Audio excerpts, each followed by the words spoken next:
বাবাকে না জানিয়ে একটা ডিভোর্সি মেয়ের বিয়ে করেছে। এতে কোনো সমস্যা ছিল না। ভাইয়া হয়তো ভাবির সৌন্দর্য দেখে বিয়ে করেছিল, কিন্তু ভাবির আচার ব্যবহার আমাদের সুখের সংসারে অশান্তি নেমে এসেছে।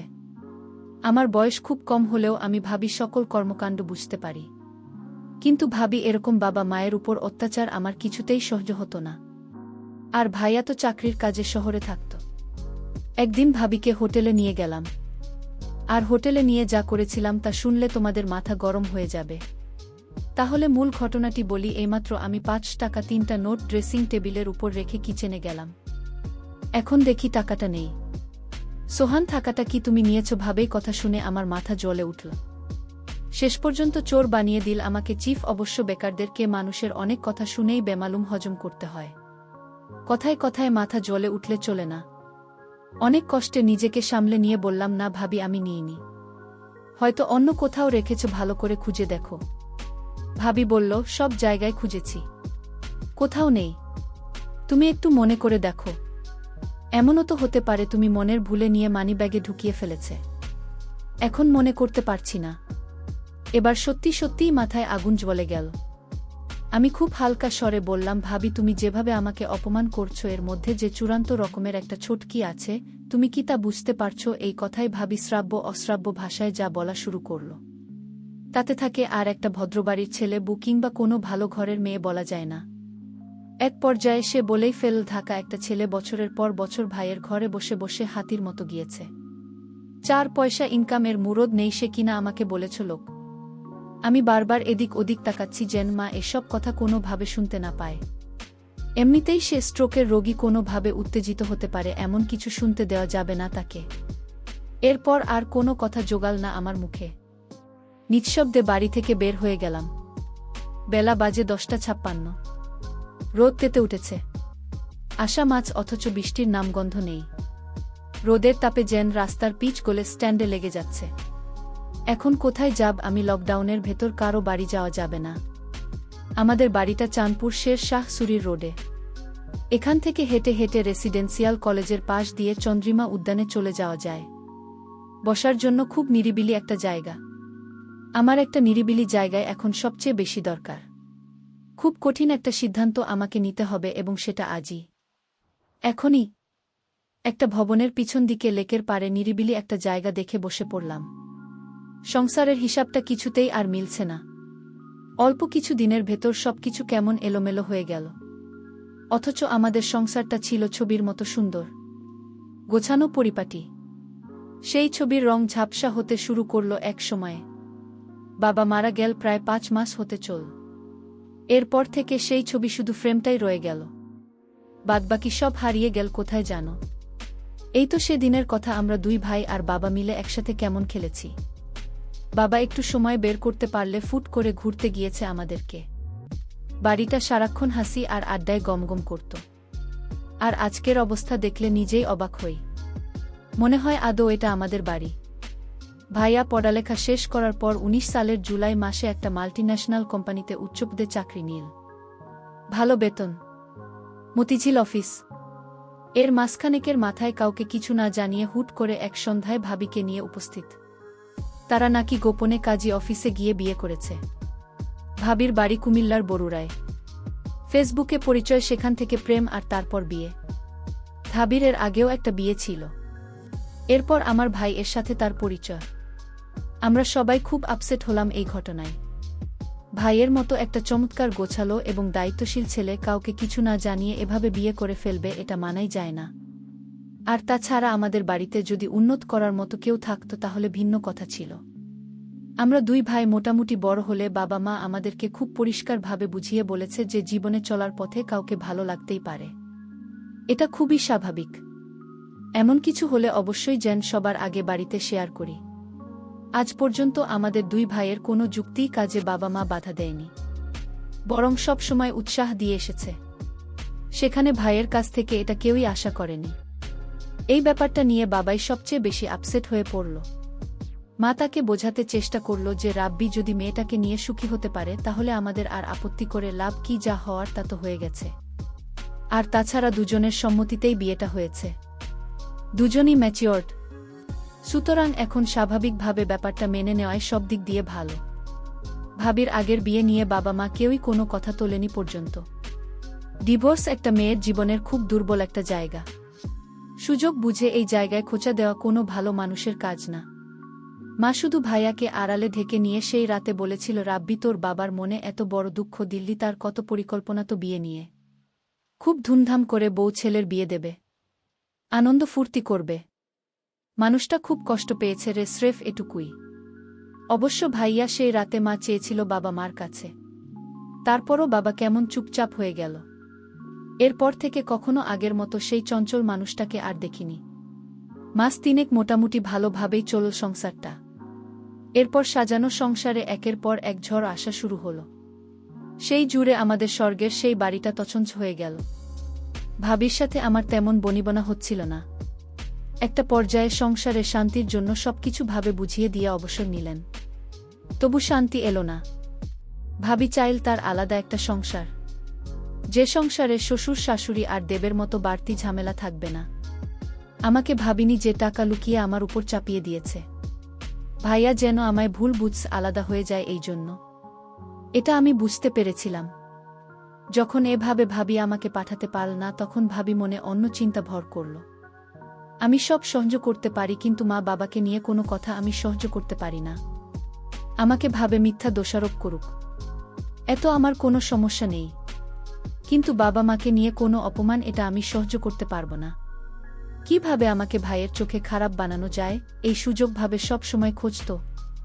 কিন্তু আমি তো আর বোকা না যে ভাবের মতো আমি বুঝি না। বয়সটা হয়তো কম হতে পারে। ভাবি বাবার সাথে তেমন ভালোভাবে কথা বলতো না। বাবাকে ভাবি চা বানিয়ে দিত কোনো রকমভাবে। এতে বাবা মুখ বুজে সব সহ্য করত। ভাবিকে কোনো কিছুই বলতো না। আমি শুধু চেয়ে দেখতাম। তবে ভাবে দিন দিন মা বাবার প্রতি এক ধরনের অত্যাচার শুরু করলেন।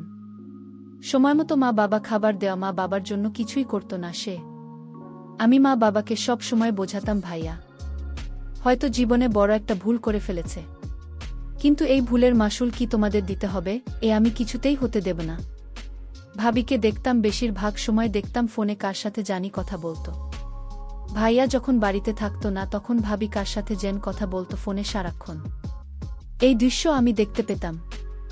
একদিন আমি দেয়ালের উপাস থেকে শুনতে পেলাম, ভাবি ফোনে বলল, কাল আমার স্বামী বাসায় থাকবে না, তুমি একটু আমার সাথে দেখা করো, জরুরি কথা ছিল। ভাবির এসব কথা শুনে আমি চমকে উঠি। তার মানে ভাইয়াকে এভাবে ভাবি ফাঁকি দিয়ে চলেছে, আর ভাইয়া কিছুই বুঝছে না। কিন্তু ভাইয়ের মতো আমি এতটা বোকা না যে আমার চোখ ফাঁকি দিয়ে থাকবে। আমি এরপর থেকে ভাবিকে চোখে চোখে রাখি। কখন কি করে কার সাথে কথা বলে সব কিছু খবর আমি রাখি।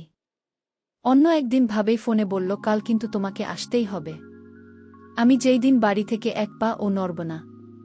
আমি আজ দেখ ভাবের ঘরে কে আসে। আমি অপেক্ষায় রইলাম লোকটিকে দেখার জন্য। রাত যখন 10টা বাজে, তখন দেখতে পেলাম ভাবে রুমে একটি ছেলেকে ঢুকতে।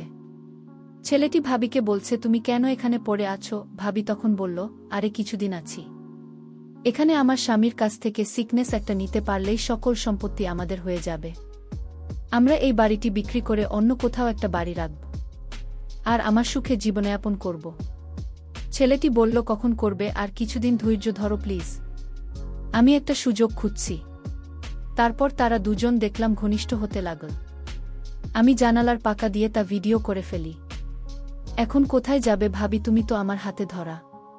তোমার সমস্ত প্ল্যান আমি মোবাইল দিয়ে রেকর্ড করেছি ভাবি। এখন আমি তোমাকে যে কি করব তা তুমি কল্পনাও করতে পারবে না ভাবি। সামনে তোমার খারাপ সময় আসছে ভাবি। তোমার এরকম প্ল্যান আমার আর বুঝতে বাকি নাই। আমি তোমাকে এমন করে ছাড়ব, তুমি তার সারা জীবন ভুলতে পারবে না। তারপর দিন ভাইয়ের বাড়িতে আসলো। ভাইয়া ভাবির জন্য নতুন শাড়ি নিয়ে এসেছে। ভাবি তখন খুশি হয়ে বলল, তুমি হাত মুখ ধুয়ে আস, আমি তোমার জন্য খাবার রেডি করছি। তারপর ভাইয়া খেতে বসল। ভাবি তখন ভাইয়াকে জিজ্ঞেস করল, আচ্ছা, আমার যে বিয়ে করেছিলাম তার জন্য কাজী বলেছে একটা তোমার শোয়ের বাকি ছিল, আর সেটা তোমার করতে হবে। ভাইয়া বলল, আমি এই সপ্তাহ কাজের চাপে আছি, আমি এক সপ্তাহ অফিসের কাজে চট্টগ্রাম যেতে হবে, তারপর দেখি আমি সেটা দিয়ে দেব, আমি এখন খুব বিজি। ভাবি বলল, আচ্ছা ঠিক আছে, তাহলে এই সপ্তাহ বাড়িতে এসে মনে করে সেটা দিয়ে দিতে হবে। ভাইয়া পরদিন সকালে চলে গেল। আমি ভাবি রুমে গেলাম। ভাবিকে জিজ্ঞেস করলাম, ভাবি তোমার দিনকাল কেমন কাটছে? ভাবি বলল, ভালোই তো, কিন্তু তুমি একটা চোর, তুমি ভুলে যেও না। আমি বলেছিলাম, ভাবি তুমি কেন আমায় মিথ্যা অপমান করছো? আমাকে তোমার সহ্য হয় না সেটা তুমি মুখে বলে দিতে পারো, তাহলে কেন শুধু শুধু আমাকে মিথ্যা অপবাদ দিচ্ছে? ভাবি তখন রাগান্বিত হয়ে বলল, তুমি এখন আমার রুম থেকে যাও। আমি বললাম, ভাবি তুমি যে আমায় চোর বলছো, মনে রেখো ভাবিকে যে আসল চোর তুই খুব শীঘ্রই জানতে পারবেন। ভাবি আমার কথা শুনে কিছুটা অবাক হয়ে গেল। তুমি আমাকে ভয় দেখাও নাকি? আমি বললাম, ভাবি হয় না যা সত্যি তাই বললাম। ভাবি তুমি সময় মতো সত্যেও পাবে। ভাবি মনে মনে চিন্তা করতে লাগলো, আমার দেবর কি আমার সব প্ল্যানের কথা কি জেনে গেছে নাকি? না, সে জানবে কি করে? আমার তো প্ল্যানটা একমাত্র ও ছাড়া একটা পাখি পর্যন্ত জানে না, তাহলে সে জানবে কি করে? পরের দিন ভাবিকে দেখলাম মোবাইল ফোন দিয়ে ওই ছেলেটির সাথে চ্যাট করছে। আমি ভাবি মেসেঞ্জারে প্ল্যান করা ভিডিওটা ভাবি মেসেঞ্জারে পাঠালাম। ভাবি ভিডিওটা দেখে চমকে উঠল। আরে এ তো দেখি আমার সমস্ত প্ল্যান করার ভিডিও, এই ভিডিওতে আর কিভাবে পেল? আর শেখথা এই ভিডিও পেল? আমার ভিডিওটা দেখে মাথা গরম হয়ে গেল। আমি সাথে সাথে আমার দেবকে ডাক দিলাম। দেখলাম দেবতার ঘরে শুয়ে মোবাইলে চ্যাট করছে। আমি বলল, সুহানি, সোহান। আমার দেবীর নাম সোহান। আমি তাকে ডাক দিলাম, সে আমার ডাক শুনেও না শোনার ভান করল। আমি 3টা ডাক দিলাম জোরে জোরে। সোহান তখন বলল, আরে ভাবি আপনি এত রাতে কি হয়েছে? ভাবি কোনো সমস্যা? ভাবি বলল, তুমি জেনেও না জানার ভান করছো কেন? আমি বললাম, ভাবি তুমি কি পাগল হয়ে গেছে? আমি কি জানি? আমি কিছু জানি না। আর তুমি কিসের কথা বলছো? ভাবি তখন বলল, তুমি এই ভিডিও কোথায় পেলে? আরে আমি এই ভিডিও, তুমি যার সাথে সম্পদ চুরি করে যার সাথে পালিয়ে যাবার প্ল্যান করছিলেন, শেষে আমাকে এই ভিডিও দিয়েছে ভাবি। ভাবি আমার কথাটা বিশ্বাস করতে পারল না মনে হয়। ভাবি বলল, কে হতে পারে না? আমি বললাম, ভাবি তোমার প্ল্যান করার সমস্ত ভিডিও আমার কাছে আছে। আমি এই ভিডিও ভাইয়াকে দেখাব, তারপর থানায় গিয়ে মামলা করব। তোমাকে সারা জীবন জেলে থাকতে হবে। ভাবি ভাবে সুন্দর মুখখানা শুকিয়ে গেল আমার কথা শুনে। ভাবি দেখলাম অনেক ভয় পেল। তারপর আমি ভাবি বলল, সোহান আমি ভুল করেছি, প্লিজ তুমি এই ভিডিওটা ডিলিট করে দাও। আমি বলেছিলাম, না ভাবি, তুমি যে প্ল্যান করেছিলাম সেটা যদি আমি সময়মতো না জানতাম তাহলে আমাদের তুমি রাস্তার ফকির বানিয়ে ছাড়তে। ভাইয়াকে বোকা ভেবেছ তুমি, কিন্তু আমি বোকা না। ভাবি তখন বলল, আচ্ছা শোন, তুমি কি চাও আমি তোমার সব কথা শুনব, তাও তুমি তোমার ভাইয়াকে এই ভিডিও দেখায় না? আমি বললাম, ঠিক আছে আমি ভিডিও দেখাব না, তবে আমি যা বলি তাই তোমার শুনতে হবে। ভাবি বলল, ঠিক আছে আমি তোমার সব কথা শুনব। আমি তোমার মা বাবার সাথে ভালো আচরণ করব। আমি বলেছিলাম, ভাবি তাহলে কাল আমার সাথে একটি জায়গায় যেতে হবে। ভাবি বলল, ঠিক আছে। আমি ভাবিকে পরদিন সকালে ভাবিকে নিয়ে পটুয়াখালী ঘুরতে গেলাম। ভাবিকে বললাম, ভাইয়া ফোন করলে কি বলবে? ভাবি বলল, আমি বলব আমার বাবা অসুস্থ, তাই আমি বাবাকে দেখতে এলাম। আমি 2-4 দিন বাবার সাথে থাকতে হবে। ভাবিকে বললাম, ভাবি তুমি তো দারুণ বুদ্ধিমতী। হঠাৎ আকাশের অবস্থা খুব খারাপ হলো। প্রচণ্ড ঝড় বৃষ্টি হতে শুরু করল। আমি ভাবিকে নিয়ে একটা হোটেলে গেলাম, কারণ এখানে যারা ঘুরতে আসে তারা হোটেলে থাকে। আমিও একটা হোটেল নিলাম। ভাবিকে বললাম, ভাবি তুমি হোটেলে বসে, আমি কিছু খাবার নিয়ে আসি। আমি খাবার নিয়ে আসলাম। ভাবি তখন বলল, আমি নিচে শুয়ে পড়ি, তুমি খাটে শুয়ে পড়ো। আমি বললাম, না কোনো সমস্যা নাই, তুমিও কাটিয়ে শু। ভাবি আমার সাথে কোনো কথা না বলে কাঠ এসে শুয়ে পড়ল। আমি সারা রাত ঘুমাইনি। আমার মনে একটাই চিন্তা, আমার মা বাবাকে এবং আমার সহজ সরল ভাইকে এভাবে ঠকালো, তার প্রতিশোধ আমাকে নিতেই হবে। আমি ভাবিকে বললাম, ভাবি আজ আমি তোমায় যা বলবো তাই শুনবে, তুমি কিন্তু আমায় কথা দিয়েছিলে। ভাবি বলল, আমি তো বলেছি তোমার সব কথাই রাখব। আমি বললাম, ভাবি তুমি কিভাবে আর সংসার করবে, নাকি ওই ছেলের সাথে চলে যাবে? ভাবি বলল, যদি ছেলের সাথে চলে যেতে চাইতাম তাহলে আমি তোমাকে বলতাম না যে তোমার ভাইয়াকে সেই ভিডিওটা দেখাতে। আমি যা করেছি সব ভুল করেছি।